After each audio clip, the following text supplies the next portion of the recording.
Welcome to Marks and Smarks. I'm Jose Sands. I'm here with Hollywood Marcus. and and Big Ralph. we're here to talk about this week in wrestling, what could have been, what should have been, and what was. Gentlemen, I have a question for you. Do you like video games? Yes. Do you That like really a not question? huh? Is that a real question? It is a real question. It is a question to see, are you a Street Fighter fan? I am. Ralph, not a Street Fighter fan? Ken and Ryu I all used to day. be. I haven't played it in a while. Well, let me see if this changes your mind. New Street Fighter V Arcade Edition is due out June 26th, and Kenny Omega will be playing a live-action actor as one of the characters in the game named Cody, the new mayor of Metro City. Cody from Final Fight. Cody apparently has been a character in Street Fighter for about since the 90s. Yeah, because Final Fight is a franchise from Capcom, and Capcom makes Street Fighter. So they took Cody from Final Fight and they put him in Street Fighter. So. Well, the Nice. funny thing about this, if you look at Cody, kind of reminds you of one Kenny? not so Cody Rhodes anymore. Don't call me Rhodes. Are you talking about? Well, yeah. I can see that. Just more buff. Yeah. Well, now you got Kenny Omega doing a live-action version. Trying to interested to see what it is. Since they say he's an actor, it's not like they screen captured him. It says it's a live action. So I guess they're going to do some type of like movie or something in between of this new arcade or this Street Fighter V Arcade Edition. So interested to see. Nice to see that people are liking Kenny Omega. He's getting a little traction from all the stuff he's doing in New Japan, and people put him in different things. I like it. Yeah, I'm interested to Yeah. see what happens with this. I didn't know about that, but now I'm just like, ooh, this is gonna be fun. Be interesting. I don't know, because the last Street Fighter game was kind of a duh. Like, Yeah, it was okay. It wasn't. it The best. wasn't as good as I wanted it to be. Right. I think The last one I played was Street Fighter Alpha, I think, or 5. I don't remember. Well, 5 came out what 2 years ago? This yeah, year, something like that. a year ago or so. Alright, so it was 5 then. Well, that's that. And then other news that we have is about SmackDown Live. SmackDown Live, as if we hadn't mentioned it before, is moving to Fox in October of 2019 for a 1 billion dollar transaction, which is really good. The questions that we had was, is SmackDown Live still going to be live? And that question was answered recently by saying yes. It's moving to Fridays, but it is going to still be live. Now, the other questions that people had is NXT, or because there was also the idea that Fox is also going to let them do some type of show on top of it, like a wrestling TV show, something similar to, like, I guess, a Talking Smack. And they had a slot for that on Fox Sports. But they didn't say what it was going to be. People speculated it could be NXT or 205. That was confirmed that it's neither NXT 205. Those two are still going to stay on the WWE network. So if you want to watch that, you have to have the network. The other question I think we kicked around was that 205 Live, is it still going to be on Tuesdays? And is it still going to be taped after SmackDown? That hasn't been confirmed or anything saying if they're going to change that format or if it's going to go after Raw or before Raw or taped after SmackDown and then just shown the next week. That hasn't been confirmed or denied on that. So still up on that one. Going back to Fridays, still staying live. I like the idea. I have to say, I'm thinking SmackDown is becoming the show to watch. What do you guys think? I agree. I think for a $1 billion deal over 5 years, yeah, SmackDown has to be your top show. And I think, from what I understand, where they went into the meetings, the first thing that was on the big TV was Ronda Rousey with Triple H and the Fireman's Carry, and that was like kind of like their main like. So you have to figure Ronda's gonna be in the show. They're gonna, probably put Lesnar if he's still with the company. All their big names are gonna be in that show. And lately, SmackDown's been doing great as far as like their presentation, their matches, the overall feel of the show. So, yeah, I think it's But how do you good. Go ahead. The question is, how do you move them to SmackDown since the you do shakeup Superstar already happened? Shakeup. You could do it later. Remember, it's October 2019. You can have a Superstar Shakeup at any time. You're already going through WrestleMania at that point. Yep. Oh, okay. Yeah, so... Sorry, I misunderstood and I thought it was October this year. No, Nah. it's in 2019. One of the things that Fox said was that they liked it because it's a family-friendly entertainment, which is something they are trying to gear towards more on their Fox Sports programming. Also, I think they lost UFC.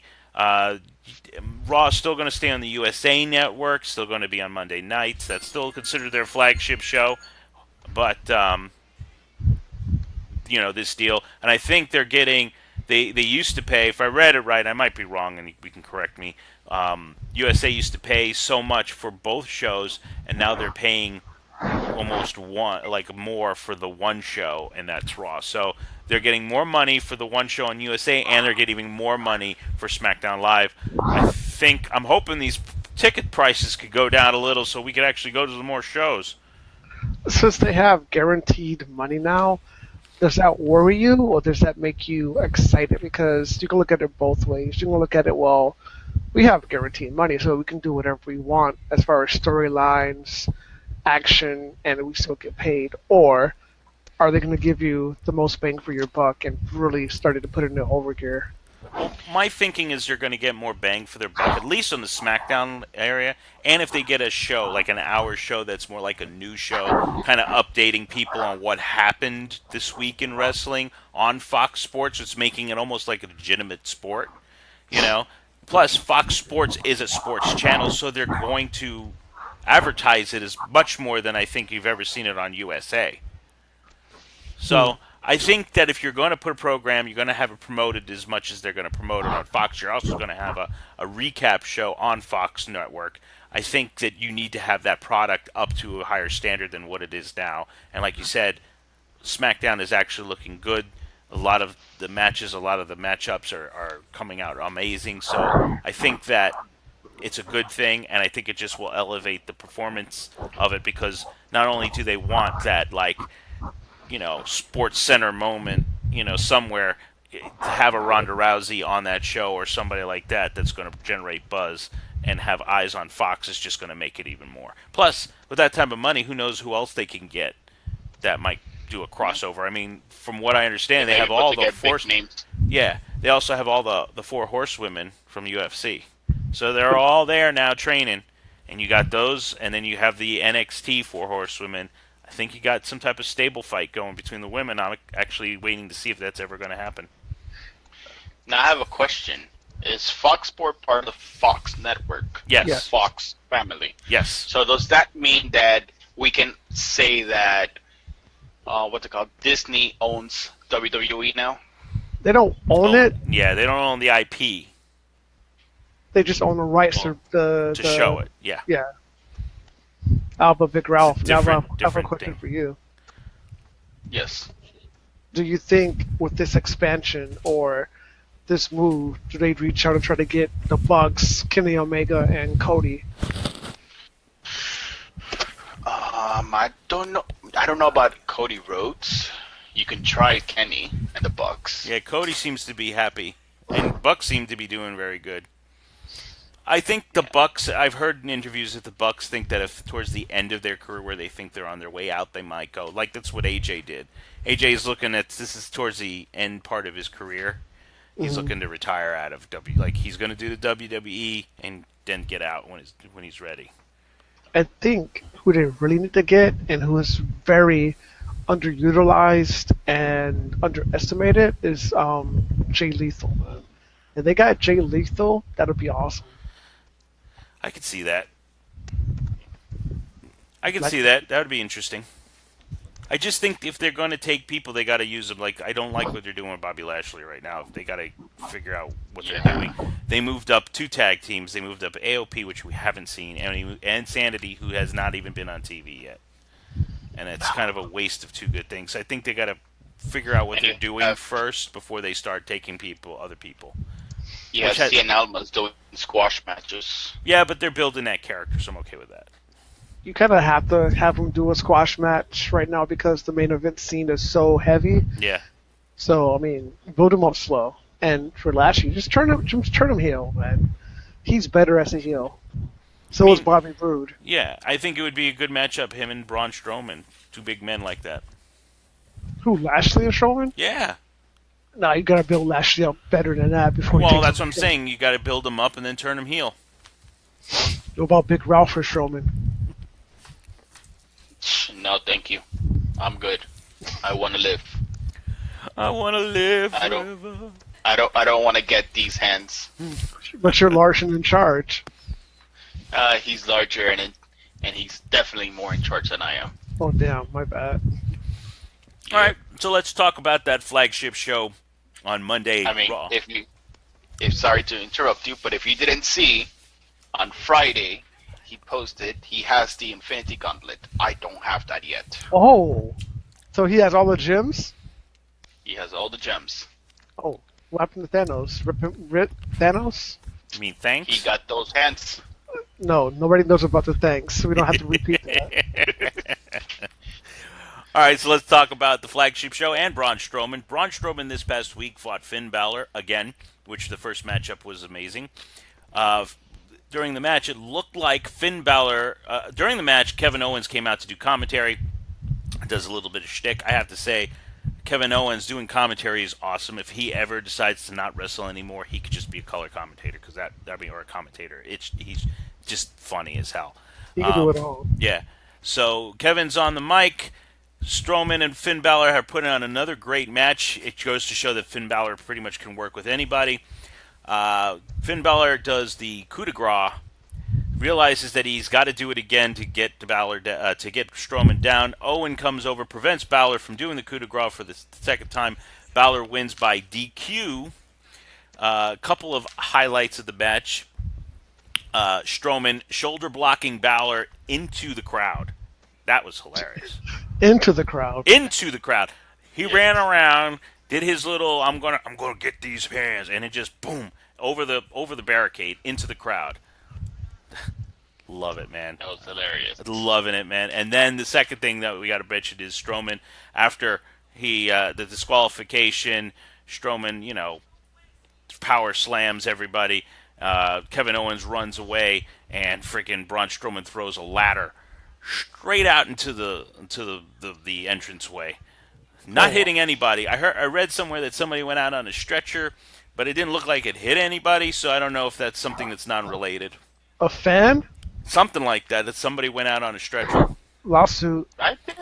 That's what I read, but it didn't say that it though. was. They said it was backstage.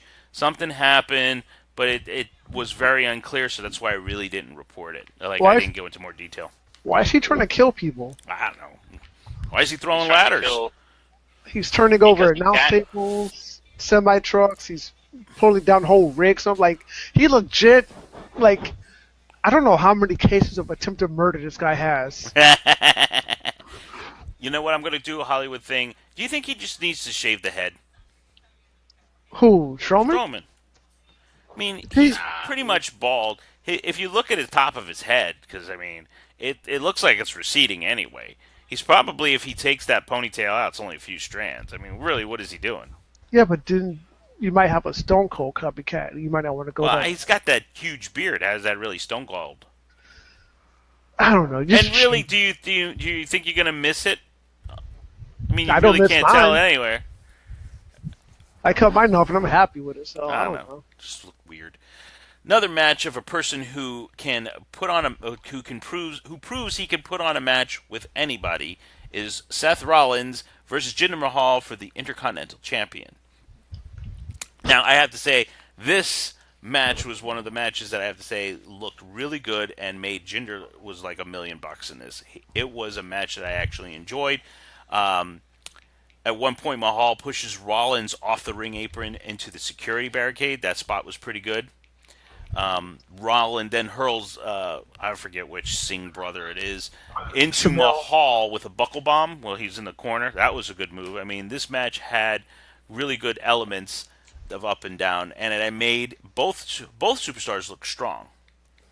Now, did Mahal look strong because he's just good, or did Rollins make him look good? You know what? I think Mahal's doing good. I like him. He's getting better. But I think when you have a person who's in performance like Seth Rollins, just elevates your game a little bit more. Yeah. Oh, he is a modern day Maharaja, so. He is, and that modern day Maharaja tried to win by having Shamil Singh, I guess his name is. Sunil. Shamil. Sunil. Sunil. S-U-N-I-L. Well, occupied the ref. Oh, what? Mahal smashes the chair into Rollins. Rollins gets payback by smacking Mahal. Mahal wins via DQ because the ref saw it. And that's how he wins. But Rollins retains the Intercontinental title. And then he goes and chases Mahal away. Gets up on the desk of the commentators, showing everybody the Intercontinental Championship, and then smash, guitar hit, flies off out of the top. nowhere. Yeah, there is Elias, bringing out Rollins on a stretcher. Do you think we're ready for Elias Rollins match? It was reported today that match is going to be at Money in the Bank. Money in the Bank. Interesting. For the title. For the title. Are they pulling the shotgun? Is they pulling the trigger? Is Elias getting the Intercontinental Champion? I don't know. Is he ready for it? I think he's ready for it, but I don't see them. The only way they take it off Rollins is if Rollins goes for the Universal. Or if he's injured and we don't know it. Ralph with those behind the scene people. No, I don't think he's hurt. I think if he was hurt, as big of a commodity that he is right now, they would have pulled him. They would have announced it. He would have been in surgery or rehabbing, whatever, because he is too valuable to lose at this point. Because he's been on fire lately. Well, you could do an injury angle. He got smacked with a guitar and fell off the top of the stage, and then was stretchered out. So, I mean, you can use that to your advantage. That could be an injury written just because there is an injury there. I see. Man, I don't know. We can go with Big Ralph's assessment of the situation. I guess we'll see what Big Ralph picks when we pick our Money in the Bank matches. And if we hear him picking Elias, we might have to change our view and votes. You know what I'm going to do? I'm going to, next week when we do our predictions, I'm just going to pick everybody Big Ralph picks. Pretty much. Is it next week? We should all do that. Is it next? No, it's June. No, it's 2 weeks. It's in a couple weeks. Oh, Dominion is on the 11th, so that's next week, isn't it? Yeah, I think so. Next weekend, yes. Another match I want to point out, because I just like the the participants in it, was Drew McIntyre versus Chad Gable. I know it's kind of like, hey, why Drew McIntyre and Chad Gable? But they put on a pretty good performance, showing the big guy against the little guy, and the little guy working to get that big guy down. Gable knocks McIntyre off his feet with a moonsault, and then McIntyre's like dominating the whole match, and then all of a sudden Gable starts to do a comeback, and then out of nowhere, bam, Claymore, and loses. But the match itself, for what they did, I actually liked. And I'm really starting to like McIntyre and Gable as singles competitors. But do you think that since they're putting Gable with McIntyre, and McIntyre's kind of with Dolph, this is bringing Jason Jordan back at some point to redo American Alpha? I hope not. He was backstage last week. Oh, you saw him? We were back there? Did you say hi from us? I said hi from Big Ralph, but not from you. Oh, you bitch.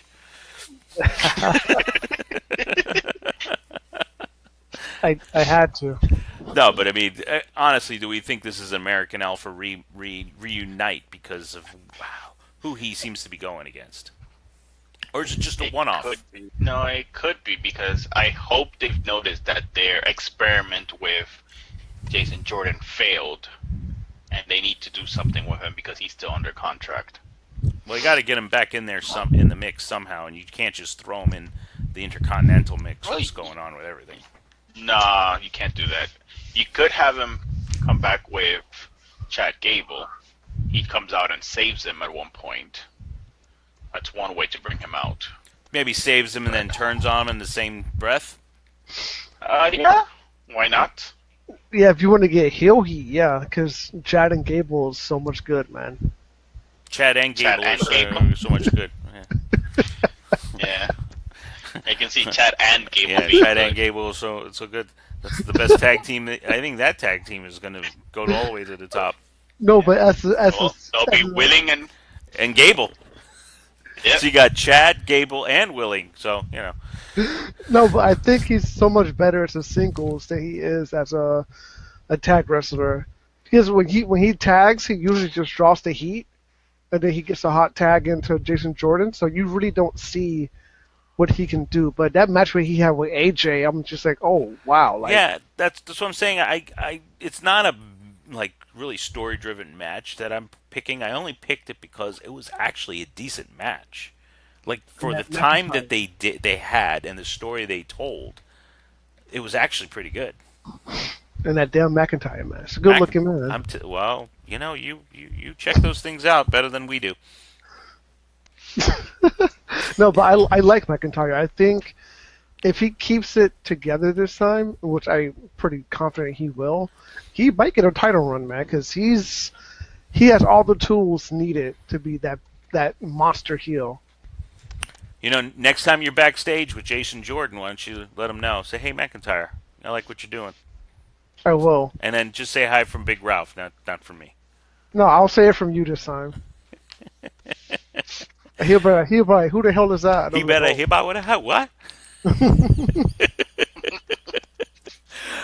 So the main event of Raw was the second chance women's gauntlet match to see who's going to be I'm disappointed. entered in the Money in the Bank qualifying match, or not a qualifying match, but the Money in the Bank match for the women. The gauntlet match was not bad. It was okay. I'm still disappointed in who won it. Yeah, the winner was Sasha Banks. I kind of wanted Mickey. I don't know why. I really thought Mickey. I wanted Ruby Riot. You know what? They made Ruby Riot look really good, or at least Ruby Riot came off the winner, I think, in that match. And I'm telling you, I think we said this before on this podcast, but she's going to be a title holder at some point. She's going to be a contender. I think I don't know if it's her look or her in ring, like I don't know. She has that, like, she makes you pay attention just because of her look, and then once she gets in the ring, it's like, oh wow, she can actually go. She can go. Yeah, I mean, I think she needs to get rid of the whole Riot Squad thing and just go solo. But yeah, I think she came out the winner. But again, the winner was Sasha Banks.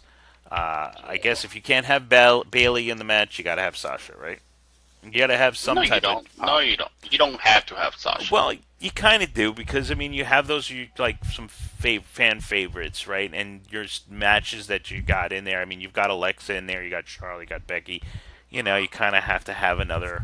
if you're going to have some stars in there, you got to have some people like that. I think you're not going to have one, you got to have the other. She's damaged right now. I think she needs to get off TV for a while, maybe get repackaged. I don't know, do something. Go heel. Yes. Go boss heel. So, let's move down to what we're going to call the B show. Well, it's not going to be the B show anymore after that deal with Fox. Smackdown Live, a couple notable matches that I want to point out on that was the New Day versus The Miz and The Bar. I don't know what it is about these tag team people, either in the New Day with the Usos or the New Day with The Bar. I don't know. And just the promo of frickin' Miz karate chopping pancakes beforehand it was golden. That was hilarious. Hilarious. And then, I don't know if this is going to be a New Day thing, but it seems like the New Day needs to jump off of a body part of the opposite team to get onto the other people. I think that's a new thing. Like Kofi did it last week, and then Xavier does it this week, so I think that's a new thing. If it's not a new thing, it should be. It should be, right? Yes. Did I miss something? Yeah, you didn't see Xavier going off Sheamus and what going happened? to the outside? I saw the match, but I don't remember that happening. Yeah, okay, so... It was from the turnbuckle. Yeah. At one point in the match, Xavier goes to the outside, I guess where Cesaro is, and maybe The Miz, I don't remember. And he pretty much jumps off of, like, Sheamus in the corner. I need to watch that. I need to rewatch Yeah, that match. they just. I mean, those teams. Those teams are just amazing. New Day comes out winning in the end. We still don't know which member of the New Day is going to be in the Money in the Bank. I'm calling Kofi. You're calling Kofi. I think Xavier's on a roll, so I think Xavier might be. I'm calling Biggie. Oh, so we're all. You know what? This is going to be one of our little prediction picks. Bonus points. Yeah, bonus points on that one. You know what my friend just told me? Which friend? You have a friend other I than do. us? Indeed. Wow. He told me that. Apparently. He told me Xavier Woods is also in the Street Fighter V thing. Really? Yep, it's Kenny and Xavier. I didn't see the Xavier. I only saw the Kenny, but that's awesome. That makes sense. I mean, he has the whole up, up, down, down thing. So. Yeah.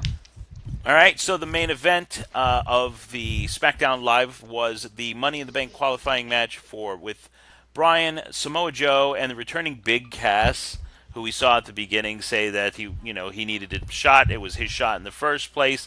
It was going to be when he's cleared. He's cleared now. He starts beating everybody up with a what is it? A cane? What is that called? A crutch? Crunch. So yeah, I can't remember. And so we've got the triple threat match, which shows a couple of highlights. Bryan, actually, this is the ending. Bryan hits the running knee on Big Cass, pins Big Cass. Joe comes up behind Bryan, grabs him for the Kikita clutch. Bryan did not tap out, but instead passed out. Joe is now in the Money in the Bank match. Do we think that this is a good call? Is this something that Joe needs? He is pretty much the number one contender after the Nakamura AJ Styles feud, I feel. So does he really need to be in the Money in the Bank match? I would give him the briefcase, to be honest with you. No, actually. There's so many other people you can. I would give it. But right, like it has happened in the past where the Money in the Bank holder is the number one contender also. It's true. So, But I think he does. That's what I'm saying. I don't think he needs it. You know what I mean? He's already the top heel of the company, pretty much. Well, him and Nakamura, I would say. But if after you have the Nakamura AJ feud, depending on how that plays out, if Nakamura wins and then AJ gets back and however that thing, he's got to be the next in line. It's either him or Bryan, depending on who wins the title. Either you're going to have an AJ Samoa fight or you're going to have a Nakamura Bryan fight next for the title. The thing about this situation is that you don't want to put Daniel Bryan in the match, because if you do, then he's expected to win. And then when he doesn't win, your fans hijack the show. So keeping Bryan out of the match was a good call. I don't want to see Big Cass in it because it's a ladder match. So I think your best option is Joe at this point. You don't want to see Big Cass in it because it's a ladder match, not because you don't like Big Cass. What about Braun Strowman? He's in the match. Yeah. No, I mean, as far as this week's SmackDown, I think Joe was the only pick to win that match. Because I don't think Bryan should have won it. Because then you want him to win a ladder match, and when he doesn't, you get pissed off. I don't like Big Cass in a ladder match. So, yeah, Joe was the obvious pick here, I think. All right. I don't mind. I don't mind Joe in the match. I understand the logic. It's a very good logic. I don't mind him in the match. I'm just saying, I just feel like he's already one of the top guys that the Money in the Bank's not really going to elevate him. You would want to give that to somebody who needs that little elevation. Like The Miz is a good choice in that sense, because The Miz, even though he's awesome, he doesn't. You don't feel like he can beat like a top heel or this and that. You feel like he needs something to cheat his way or swindle his way into getting the title and then keeping it by any means necessary. I'm not sure now, because he's been proving himself in the ring a lot more lately. That is true. That is true. But I don't know. Do you see him beating a Nakamura? No. Yeah. You know what I mean? Do you see him beating a Samoa Joe? Definitely not. So, he's there, and you like his in-ring work, but he's not the guy that can beat those guys. He needs that extra thing. Now AJ, He did beat. he can do do a good Cena program with once, AJ. though. Yeah, but come on, that was shenanigans. Hey, well, he can win with shenanigans. That's what I'm saying. If he has the briefcase, he gets the title, and then he keeps it with shenanigans. You know, like he did with the IC title. Well, that is how he beat Cena with the Money in the Bank. So It's true. Apparently, Cena and Nikki are back together. Well, that's news I really needed to tell everybody because I was worried about that. Those two were going down a path that I don't think they would ever come back from. Nobody cares. So why'd you bring it up? wow. Because somebody mentioned Cena, so. So the fact that nobody cares about that information, you're bringing it up anyway, so we have to discuss it to make it care. Somebody care. Yeah. Ay, Jesus Christ. Another news. Another news. You know what time it is, gentlemen. Wait, hold on. Uh-oh.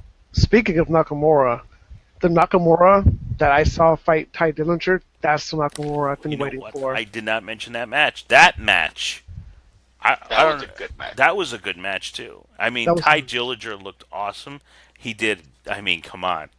He got up and did the 10, and then he did the come on. I mean, come on. Yeah, but Nakamura, that was a vicious, hard-hitting, that version of Nakamura that just goes on and just beats you up. That's what I've been waiting for. Yeah. I mean, I like this whole persona thing. I'm enjoying it a lot.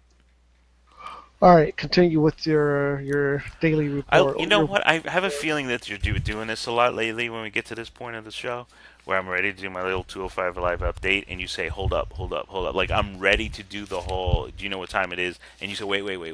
I feel like you're doing that on purpose. Like, this is the last two shows that you've been doing this. You should ask us first before you go into your report if we have anything else to add. If there's a giant pause and nobody's talking, I feel like you're not bringing anything to the game. All you're telling me is that John and Nikki are back together, which really nobody cares. Yes, my wife, they are. They're back together. Somebody cares about it here. Hi, wife. The wedding passed. But, you know, they got enough money. They can get another wedding going. Yeah.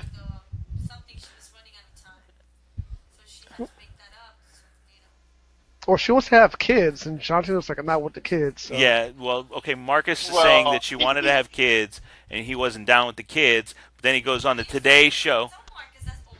Yeah, but then he went on the Today Show saying, I have to rethink everything. I love her. She's the love of my life. Well, at one point he'd also said that he was never going to get married, and then he proposed to her. So right, so he's changing his ways. It's because Mickey James turned him down backstage. Oh. I mean, she must be giving him something good to make him change. She doesn't need the money. She's got freaking millions of dollars from her own personal. She's got Total Divas, Total Bellas, freaking Birdie B. Ware. That's her sister. No, that's both of them. That's both of them. Okay. They brand themselves together no matter what they do. Whether they put a clothing line out or not, it's always the two of them. Interesting. Yep. My wife is saying that Nikki's too high maintenance and she needs more money, and that's why she wants Cena. Well, she has to take out her gimmicks and then get them redone every couple years. So Okay. You didn't know that? No, I just didn't know if that was really relevant. I think you just wanted to say gimmicks. He's meaning that's why she needs the money. But she's got enough money. How much more money do you need? I don't know. I would rather Brie, to be honest with you. You'd rather what? I would rather have Brie. I actually think she's the prettier out of the two. They look the same. Brie. They don't look the same. You could tell the difference. Come on. One has fake boobs, but that's not what she said. She didn't say fake boobs. She said fake boobs. No, she didn't. I heard. What did you hear? I don't know. One has gimmicks, the other one doesn't. Yeah, but even that, her face is prettier. Like the other one, and her attitude's better, Brie. Yeah, that's the what other I like one is like whiny. It's because Brie doesn't use as much makeup as Nikki does. No, and she looks good without all the makeup. Indeed. Anyway, now that we didn't want to talk about that subject, but now we just did about 10 minutes of it. I didn't interrupt you that time. Look, this would have never happened if you didn't mention that they got back together. I didn't even have it in my notes of what we were going to talk about today, and now we're here talking about it. But you see what happens? What happens? If you would have let me do my 205 live update like I would have, we wouldn't have gone off the rails. No, see, what happens is I mentioned it, and then the wife chimed in, so we get a female presence on the podcast. So, it's good. It's better for everybody. You see? Yeah, we got more social interactions out of this. Let's go to NXT. So NXT this week. Wow. What? Okay, go. NXT this week, we saw Fabian Eichner versus EC3. Eichner flattens EC3 with a crossbody on the floor, but then EC recovers to deliver the top 1% for the pinfall victory. Do you like EC3 more now? Because he's good in this match. I'm going to say that EC3 is growing on me. That didn't mean to rhyme it, but it happened that way. So, John Cena said he wants to fight EC3. He looks like $1 million. I kind of want to see more, but what I'm looking at, what I see now, because I didn't know his work, I'm liking. Good. You need to, because he's awesome. No, he's growing. I'm telling you, I could see why he's good. He's world championship, material right there. And he's got that look. He's got that confidence. He's got the swagger. I like it. It's doing everything right. Hold on. What's the score? I put my glasses on. Okay, old man. Look, we're not going to have this argument on this podcast, but LeBron's the best. Okay. Dude, no. The Golden State is up by 7, 66-59. Fourth quarter? Hold on again. Put my glasses back on. Third. Nah, too much basketball left to recall it. All right, so next match we got of a significance, one that Mr. Marcus commented on his Facebook handle. Ricochet versus Chris Dijak. Chris Dijak tried for a moonsault but missed. Ricochet combo of strikes that ended with a deadlift suplex and the 360 splash for the victory. 630 splash. Did I say 360? You know why? Because I invert numbers. Ricochet hits a promo. Velveteen Dream comes out during the promo, and then Dream in the promo insists that he could do anything that Ricochet can do, but only better. And we see Ricochet do the most amazing thing, but fly out of the ring over the top rope, do a flip, land on his feet, walk up to Dream and say, "Show me." Did both of you see this? Did you see this, Ralph? I saw it. No, I couldn't. Oh man, you have to see this, Ralph.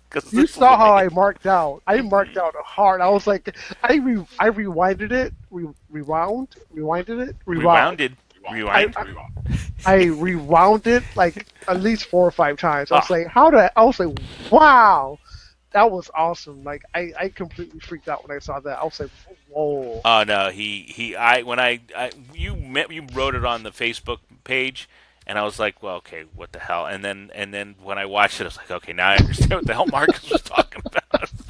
It was just like you just didn't expect it. It was just you're like, what, did he just like flip over onto the what the all the way that and like the height and the distance he got was just like what?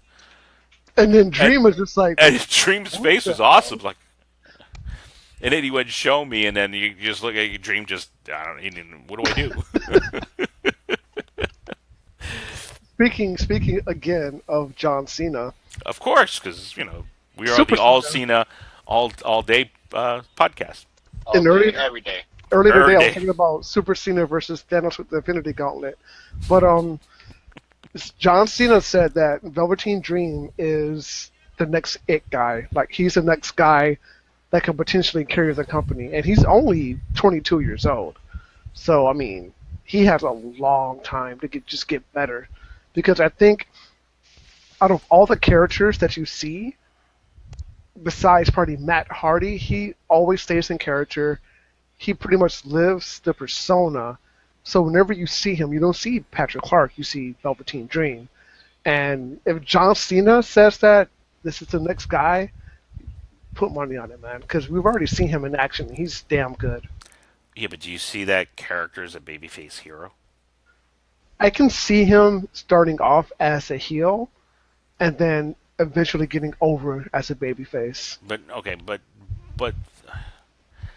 look, I don't discount that he is an it factor. He will be a top person in the company, future, Hall of Famer, all that stuff. I don't doubt that. But John Cena does so many other things outside the company with the Make-A-Wish and all that stuff. I don't see the Velveteen Dream character doing stuff like that. You understand? If you're going to be a representative of the company in a whole, in a worldwide audience, I don't think the Velveteen Dream is going to be the best person to be that ambassador to the worldwide audience. Oh man, it's just the way you're pronouncing it, the Velveteen Dream. I don't see him. I'm like, wow. Do you think that? I mean, okay, great. He's a babyface, right? Really, personas. He doesn't do heelish things. Okay, I could see him get away with that. But do you see a Make-A-Wish kid going, I want to go to Velveteen Dream? Okay, but did you see him as a type? And then Velveteen Dream coming in going, bum, bum, bum, bum, with his sashes and his thing coming in. You go, you the Make-A-Wish kid? All right. The Dream. Let's ask Big Ralph about this, because he's the authority on these type of things. So, do you see him as a type that it's like kind of like a Braun Strowman, like he's a monster, he's crazy, you have his character, but outside of the ring, when he meets people, he's very personable, he's likable, he's a pretty cool dude. Do you see him just switching it on and off for certain situations? I don't know. He just stated that he likes to stay in character, so. I did. Now, if he likes to stay in character, then I don't see him switching on and off like Braun Strowman does. But if he gets that John Cena money, he might. I guess we'll have to wait and find out to see. If he just starts getting that John Cena money, then yeah. I just want to be. If he could just switch it on and off, then yeah. Why not? Yeah, I just want to be in the headquarters of Make-A-Wish, and they go, here are our top Make-A-Wish things that you can do. And look at this picture of John Cena, who did over 1 million Make-A-Wishes. And here is Velveteen Dream in the Velveteen Dream outfit. And you just go, huh? I can see people just out of nowhere who don't know wrestling go, him? Really? His name's Velveteen Dream? Hey. You never know. Maybe it's a kid who is part of the LGBTQ. I think that's the right letters. LBGT. Okay, I thought that was a Q also. Maybe they would like to meet the Velveteen Dream. Maybe the Velveteen Dream inspires them. Maybe. You got me on that one. So, I'll give you that. Yeah. So what about Ricochet? What about Ricochet? Because we're singing the praise of the Dream, but Ricochet's damn good, man. Yeah. But, I mean, John Cena didn't say he's a new it guy, yeah. So that's why we're not talking about him the way we're talking about Velveteen Dream. Oh. That is true. It all comes back to John Cena. Alright, so what about Gargano and Ciampa? What about him? They signed the unsanctioned match for Chicago TakeOver. You didn't see that part of the show? I did. Yeah. And he actually interrupted EC3. And EC3 was That's like, true. what the hell? Yeah, I forgot about that. But, I mean, the Gargano, Ciampa stuff, it's just words right now, you know. When they get into the ring, and that's when we're really going to see the magic happen. But, okay, so this is my question, because right now we have Dream versus Ricochet, Gargano versus Ciampa, and Black versus what's this Lars. guy's name? Lars Sullivan. Which of those matches do you think steals the show? Because those are three marquee. Well, I like Sullivan, but I don't think that's going to be match of the night Uh, contender. he caught the black mass, man. Yeah, he caught it like flush. I was like, what? I think the match of the night contender is going to be Gargano, Ciampa, or Dream and Ricochet. But we don't know the rest of the card yet. I don't care about the rest of the card. Those are the two matches I care about. Well, I mean, you can't. I mean, you know, when you look at the NXT, you look at the whole. You can't just look at two matches. Yeah, but those are the two matches I'm most anticipating. Okay, so then there's that. Yes, we could talk about a possible match coming up between the current women's title holder in NXT, Shayna Baszler, who fought Dakota Kai this week. That was nasty. Yeah, Kai Dakota in the storyline has been scared of I always want to say her name is Baszler.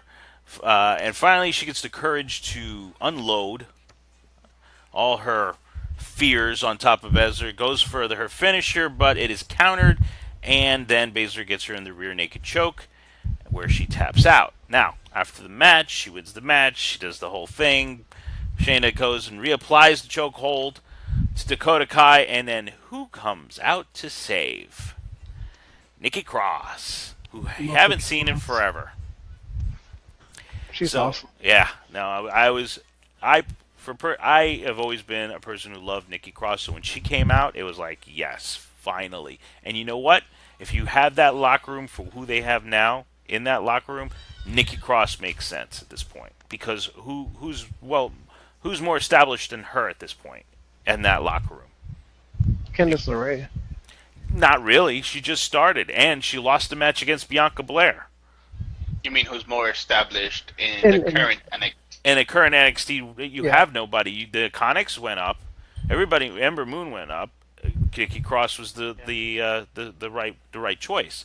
Well, what Nikki does is that she pretty much steals the title away from Shayna Baszler, right? Kind of comes in, says, "Why don't you come and get it?" Comes in and does like an impromptu match where she actually pins the champ, and then Dakota Kai counts to 3 and kind of walking away with the title. Gotta love Nikki Cross, man. Now that match seems to be a match that's going to come up on the Chicago pay-per-view, NXT Chicago. I'm actually excited. I like Nikki Cross. I think that's a match we got to watch too, because she's done some pretty good matches, and I think it's a good match for Baszler. I like Nikki too. I don't think she wants the title, but I like her, and just the way she's crazy, man. Like I've seen her as Nikki Storm, just regular old like Canadian girl, or Irish girl, and you know she's pretty cool. I think she's Canadian. Yeah, and she's pretty cool, man. Like I listened to her interviews, but when she turns over to Nikki Cross, I'm just like, what the hell? Like she's psycho, and I love it. Like that segment yesterday, she was like, me, you, tonight. For the title, and then the Kai's like, what the hell is going on? And then she's like, you're the referee. And she was like, what, me? That was hilarious. Yeah, that was awesome.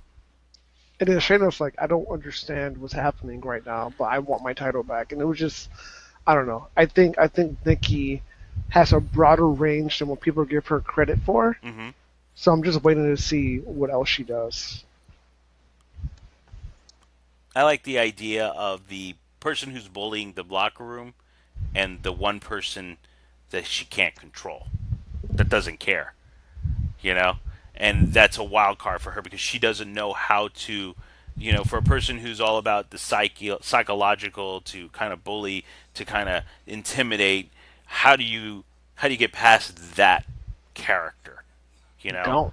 You can't. So I like that dynamic, because you just realize that Shayna doesn't know how to handle her, you know, and I like that idea. You know what? I don't think anyone knows how to handle her. Never mind. I was going to say something. But Yeah, I didn't know where that was going, but it didn't sound good. I was going to follow up on it, but nah, I can't. But anyway, you know what Liz said? No, what did Liz say? Liz said that Shayna Baszler looks like a man. Well, okay. can see I could see, but I mean, I wouldn't say that to her face, Or but that she's transitioning into a man. I'm like, that's mean. She's that is very mean. Let's say she don't care. Come at her. No, because And if Shayna Baszler does, I don't think that Liz is going to survive. No, because if she comes at Liz, then I have to step in, and nobody wants to see that. No, we all want to see that. Actually, I kind of want to see you go against Shayna Yeah. Baszler, see what happens. Okay. I really, and you know what? Unfortunately, Marcus, my money's on her. You can have your money on her. I got it. Don't worry. You got it, but I don't think you can handle that. I think somebody's going to be tapped out, and then you're going to get your glasses to see what happened and look up at the stars. Liz has seen me in action. She knows I'm okay. Okay, but that type of action's totally different than the ring. I don't know what type of action you're referring to. I don't know what you're referring to. She's seen me in martial art action.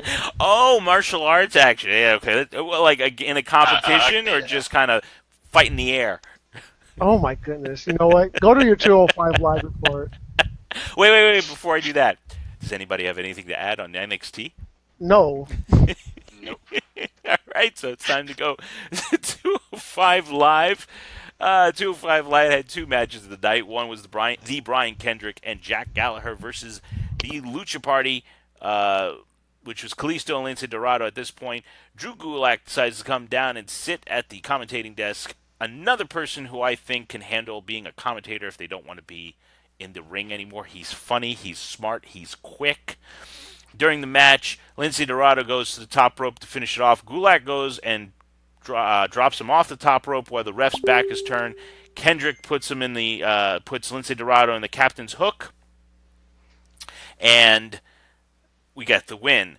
That match was a great match. Of course, you have to enjoy it because it's showing the two factions coming together. You've got the people who are more ground-based with the Brian Kendrick, Jack Gallagher, and Drew Gulak group, and then you have the Lucha House Party, who is more high-flying in the Lucha style. But that's not the match that you have to watch if you're going to watch 205 Live. I've been a big advocate of 205 Live.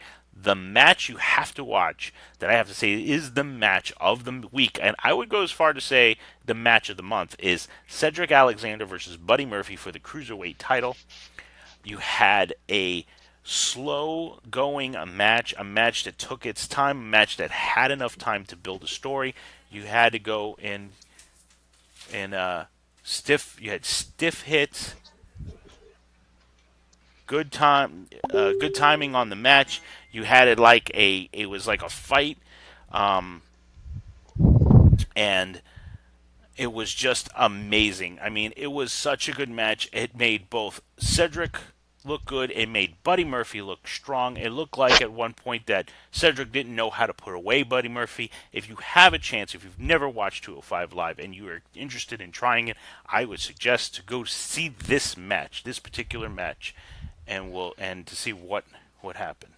You need to go see it. Yeah, great match. I told Marcus it's kind of reminded me of a New Japan. He said, no, I think it's more of like an NXT match, like a takeover match.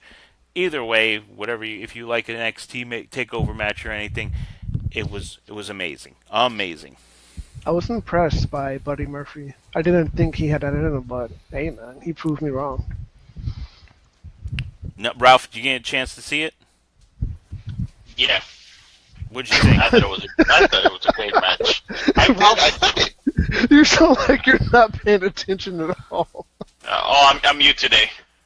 Oh man, I'm like you today. Oh my God, he kind of just called you out in a way. I always pay attention. I just don't respond the way you want me to. So that was 205. If you're new to it, and if you have any comments or questions or thoughts about what you thought in This Week in Wrestling, please visit our Facebook page, which is known as YouGeekly, or our website, which is yougeekly.com. Hit us up on Twitter. Tell us what you Twitter? Did I just say Twitter? Hit us up on Twitter. Oliver Tell us Queen. what you think of anything that happened this week, or what you thought the match of the week, or if you actually believe that Cedric Alexander and Buddy Murphy was the match of the month, because that's what I'm calling it, the match of the month. I don't know, man. The month is over, so yeah. I think the Miz is a strong contender for that. You know what? We also could say Rollins in the Gauntlet match is a pretty good contender in that one too. Was that this month? I believe it was. This month has last been, month. huh? Wasn't that last month? Oh, whatever. Even a lot of other Rollins matches. Rollins versus Finn is a good match too, so you can put that up there as well. Yeah. Every week, one of us picks a current or an old school match for us to review. That match is the main event of the week. This week was Big Ralph's pick. Big Ralph, what match did you subject us to this week? For this week, I picked Triple H versus Shawn Michaels in SummerSlam 2002, the Unsanctioned Match. Non-sanctioned. Unsanctioned. Whatever. Not sanctioned, unsanctioned. I picked it because when I first saw it, I thought it was a great match. I thought it had a lot of story going in. Ex-best friends duking it out. Betrayal. And watching it again, it was still a great match. The only thing I kind of was weirded out is it's an unsanctioned match. There are no rules. Yet you had Earl Hubble. It's like no, you can't. Don't use the chair. Don't use the sledgehammer. It's like, okay, but isn't it an unsanctioned match? Shouldn't you just be there for the pin and the submission? I think he did that more for the sake of Shawn Michaels, because I noticed the same thing. But I think he was more concerned for Shawn Michaels' back than he was it being an unsanctioned match. Well, Yeah, I mean, they did play that storyline about him coming back with the bad back and all that. Yeah, it was his first match back, his first singles match back after 4 years. Now, Hollywood, you would have to correct me. Is this when he comes back after he lost his smile? Oh, no, he lost his smile, came back. I think he lost the title to Stone Cold. Did a couple more matches and he just left for 4 years. Okay. I love how gruesome that match was, how bloody, how I don't know if you guys noticed, but I didn't see any misstep between the two of them. I thought it was a very fluid match with little to no mistake. Well, I mean, Michaels picked Triple H as his comeback match because he felt that he can trust Triple H, and he felt like Triple H was probably one of the only people in the company at that time that would take care of him. So when you have that level of trust between two people and legitimate best friends outside of the ring, then yeah, I don't see too many missteps or miscues. And Shawn Michaels is just known for being a smooth, flawless competitor. So yeah, I wasn't surprised about that, especially after 4 years of being away. Well, that's why it surprised me, because he was away for 4 years. How he had not lost a step, coming back from back pains. I don't know if he had back surgery. Yeah, he did. He did. So it surprised me how the match seemed kind of like fast paced for someone who had just come back from injury. And then Shawn Michaels not winning with the sweet chin music, with the super kick party, like you like to call it, Hollywood. Everybody he wins with a roll up, and then the pissed off Triple H goes and gets his hammer to his back. That was nasty. Twice. Nasty. That was. He didn't blunt it with his fist like he normally does. Like, it looks like he hit him legit. I was like, what? Yeah, but I think he hit him with the shaft and not with the actual the shaft. Not with the actual sledgehammer part. He's so juvenile, man. I knew he was gonna say something. I knew he was gonna laugh when I said it, but I just couldn't think of what else to call it. It's like that sometimes. I have a question for you, Big Ralph. Yes, sir. What do you think? Whose comeback do you think was more impressive? Shawn Michaels after the 4 years, or Daniel Bryan after the 3 years? Honestly, I would say Shawn Michaels. Oh. Well, he is a Heartbreak Kid, so I can agree with that. He's a showstopper, Mr. WrestleMania. And I honestly, what was Daniel Bryan's first match back? The tag match at WrestleMania. Yeah, that's why it wasn't as memorable. It wasn't a singles match. That's rough.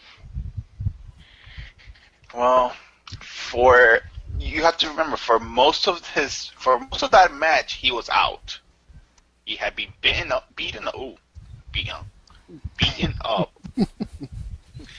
and it was just Shane McMahon taking all the beating until he gets the hot tag.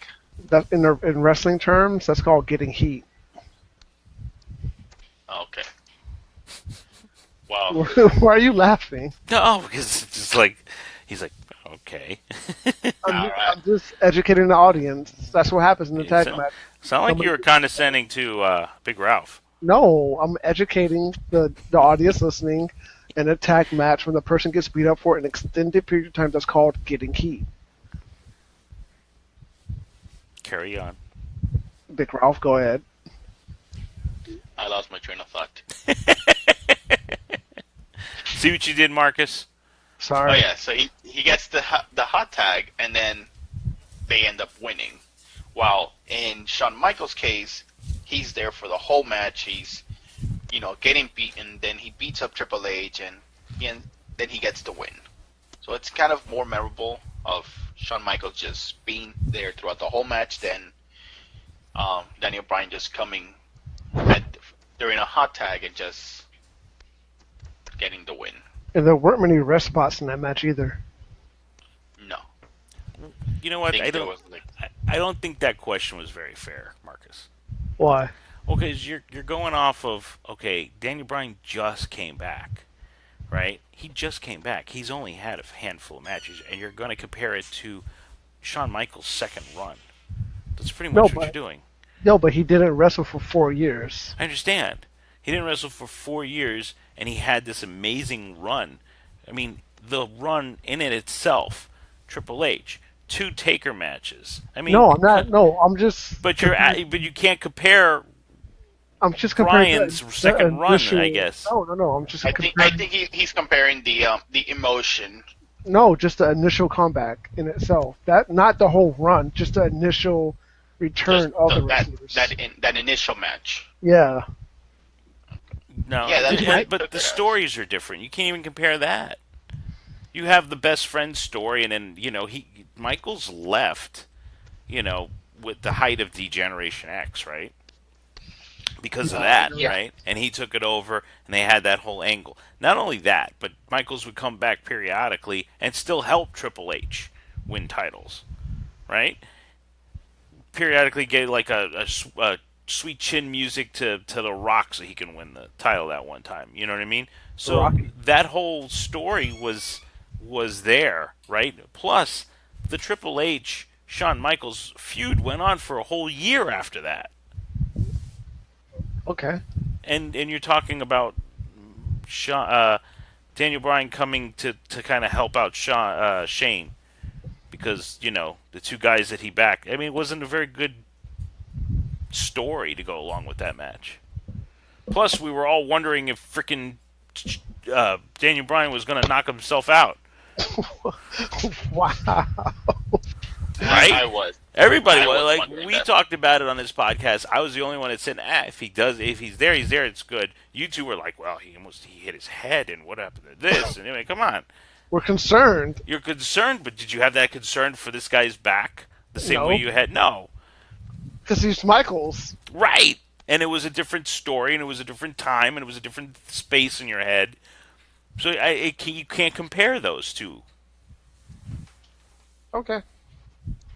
Ooh, that's like a Joe okay. It's like what I say when I'm like, I don't agree with you, but okay. That's like, yeah, I will agree just because I don't want to fight anymore. So yeah. Okay. Yeah, I'm just like, whatever. You got it. It's like I tell Joe, you are older, you are wiser, you know better, so you win. We just let him think that.